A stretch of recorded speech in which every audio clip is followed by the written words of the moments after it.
tunatumia kwa mfano tunatumia lita milioni 1.99 milioni 1.99 milioni 199 kwa mwezi ya diesel, na tunatumia karibia ya petroli lita milioni ngapi?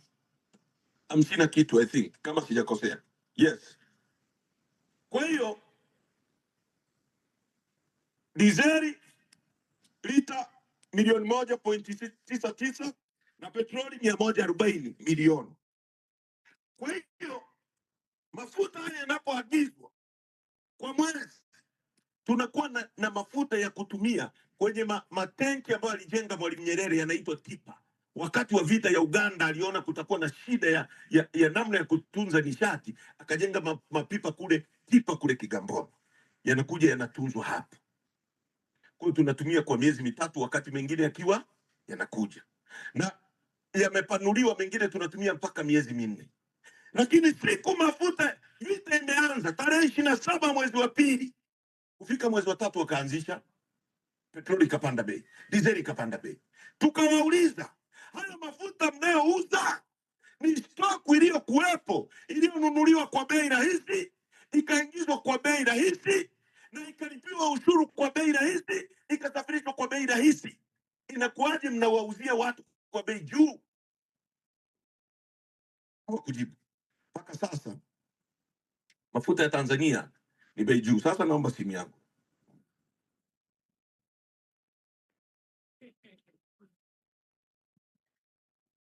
Wewe bana umeniondolea. Niliseti vizuri nikakwambia Daudi bana wewe. Mimi nataka kwenda kwa jaraka, sio kwa maneno. Sasa kwa miezi mitatu, kuanzia mwezi Aprili, Mei, Juni na Julai, Tanzania imeingiza mafuta kwa bei juu kuliko nchi nyingine zote za Afrika Mashariki. Kwa mfano, bei ya mafuta metric ton, tani moja ya bei ya mafuta Tanzania ilikuwa inaingiza kwa dola 200 mpaka 260 per metric ton. Uganda ilikuwa inaingiza kwa dola 83. Sisi metric ton moja dola 200 mpaka 260, Uganda 83. Zambia 164. Mozambiki ambao nao wana mlango wa bahari 90.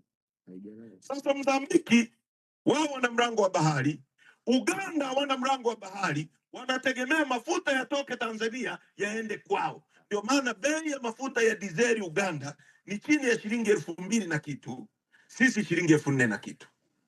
Bei ya mafuta ya petroli Uganda ni 2900, sisi ni shilingi 4000 na kitu. Kampuni zinazouza mafuta, zilizotuuzia mafuta, ilikuwa ni TPDC ya Tanzania pamoja na kampuni inaitwa Vitol. Vitol ndio wanaouzia Uganda mafuta. Vitol ndio wanaouzia Msumbiji mafuta. Vitol ndio wanaouzia na nchi nyingi tu. Inakuwaje Vitol hiyo inaiuzia Tanzania mafuta mara 3 zaidi ya bei inayouzia Uganda?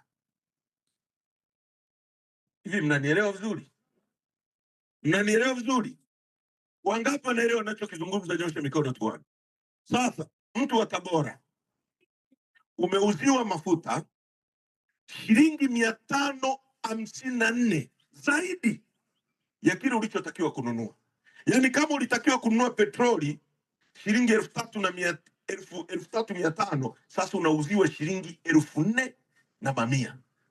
Pesa ya mtu maskini shilingi 550, ukipiga mara lita milioni 199 na lita milioni 140 kwa mwezi, kwa miezi mitatu zaidi ya shilingi bilioni 650 za nchi hii zimekwapuliwa, na tunaambiwa kwamba hizi kampuni zina vinasaba na watoto wa viongozi ndio wanafilisi nchi hii kwa maumivu yenu.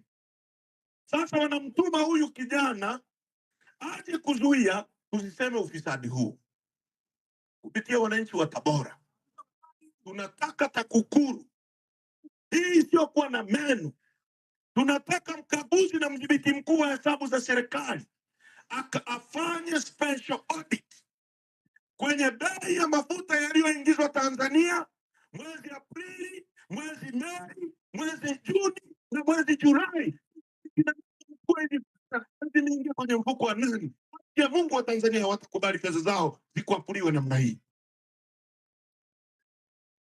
Pengine wewe una gari, unaweza ukafikiri kwa sababu una gari bei ya petroli haijakuathiri. Pengine wewe unafikiri mimi sijasafiri kwa mwezi huu, kwa hiyo hainihusu. Lakini petroli ikipanda bei, kila mtu anaathirika. Wewe bodaboda uliokuwa hapa, kama ulitakiwa kupata faida shilingi 10,000 kwa siku, ile margin of profit inashuka kwa sababu umetumia petroli zaidi na bei yako haijapanda.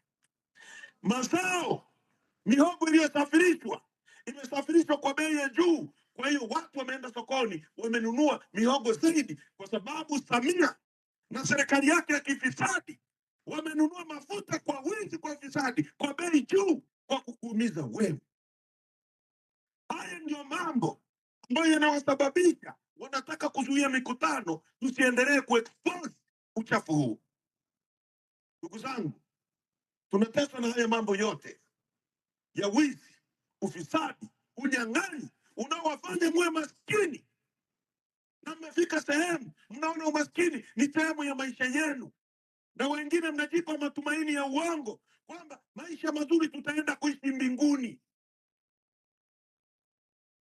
Hao wanaoambia mtaishi maisha vizuri mbinguni, siku mimi naona si wale wanaitwa mitume na manabii wanamiliki ndege, wanamiliki magari mazuri kama ile ya kwangu, mazuri zaidi, wanalala nyumba nzuri. Kuna watu wana mahekaru, wanatuambia sisi maisha mazuri wapi, lakini wao maisha mazuri wapi? Hapa hapa.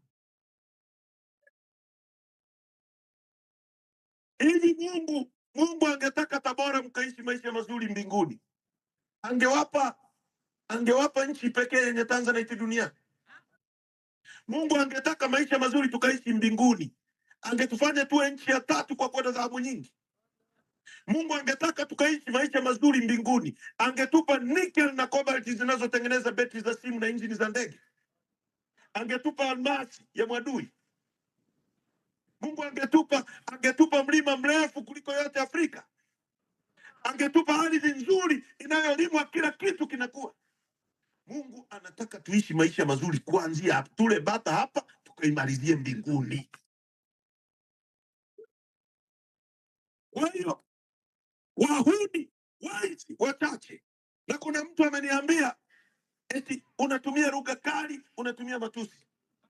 Hivi matusi ni sawasawa na risasi mlizompiga Tundu Lissu? Hivi nyie watu, do you know the pain that we are carrying? Hivi mnajua maumivu ambayo mnatusababishia kwenye familia, kwenye miji yetu? Hivi mnaelewa kweli? Mimi natoka nyumbani nakuta kaburi la mdogo wangu Suguta kila siku naliona, ambaye ameuawa kwenye mapambano haya ya Chadema. Alafu mtu ananiambia anaumizwa na kauli zangu kuliko mdogo wangu ambaye amemuua. Au Lissu, maumivu ya familia ya Lissu ni maumivu kwa kiasi gani? Amepigwa risasi 38, 16 zikaingia mwilini mwake. Leo ameshikiliwa zaidi ya mwaka mmoja kwa uongo, kwa kesi ambayo haipo. Anateseka, mtu ambaye hawezi hata kuchuchumaa miguu yake, mnajua ilivyoumizwa. Alafu mtu anasema eti sisi tukizungumza eti tunatumia lugha kali. Unataka tukuambieje, Samia? Kwa maumivu ambayo mnatuwekea ili nyie na watoto wenu muishi vizuri, mnataka tuongee vipi ili muelewe? Kwa ndugu zangu, hiki kinachotaka kufanywa Watanzania ni kwa sababu hawa watu wanajua kwamba wamefanya maovu mengi na tutaexpose. Sasa sisi tumesema tunazunguka kwenye madai ya katiba, kwa sababu matatizo yote haya yote tunayopitia ni kwa sababu ya katiba. Katibu mkuu amezungumza kuhusu uteuzi. Mtu anateua mkwe wake, anateua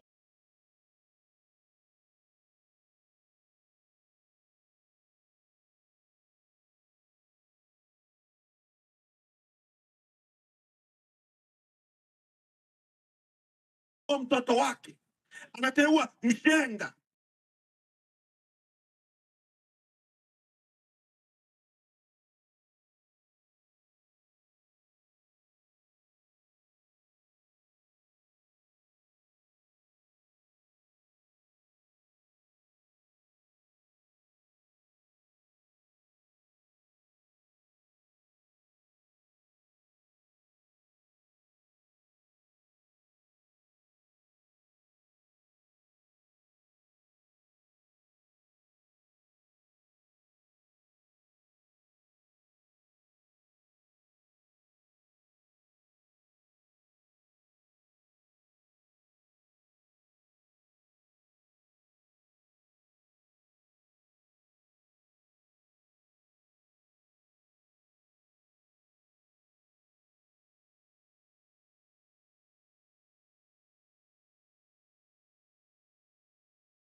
Anateua hata mtu aliyeachana na mtoto wake, kwa sababu katiba inaruhusu mambo ya ovyo namna hiyo.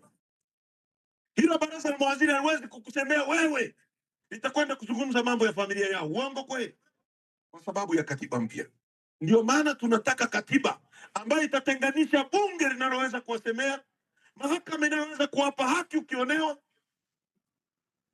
na serikali inayoweza kusimamia. Ujinga kama ungetokea Kenya, huyu anaotamka huyu kijana, sasa hivi watu wangekuwa mahakamani na jaji angeshatoa kauli. Leo hii Kenya wangefungua kesi, leo hii ingehukumiwa kwamba hilo tamko ni batili na haliwezi.